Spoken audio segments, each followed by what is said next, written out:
L'homme qui a abattu Ben Laden. Avec 400 missions, ce tireur d'élite est l'un des vétérans les plus décorés du pays. Et tous les scénarios, toutes les options sont répétées. Le 1er mai 2011, à 22h30, les 2 hélicoptères du commando quittent une base américaine de Jalalabad en Afghanistan. Direction Abbottabad au Pakistan. À 11 000 km de là, à Washington, Barack Obama, Joe Biden, la CIA et l'équipe de la Maison-Blanche suivent tout en direct. 3e étage. J'ai pivoté à droite et là se tenait Oussama Ben Laden, à 1 mètre. Il avait les mains sur les épaules de sa femme, Amal, et la poussait vers moi. Je me suis dit qu'il portait un gilet explosif.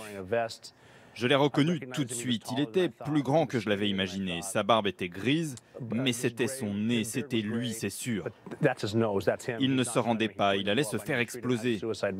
Alors je lui ai tiré 2 fois dans la tête. Il s'est écroulé et j'ai tiré une 3e fois pour être sûr. Juste après avoir tiré, je me suis dit, est-ce la pire ou la meilleure chose que j'ai jamais faite? Parce qu'on ne savait pas ce qui allait se passer ensuite.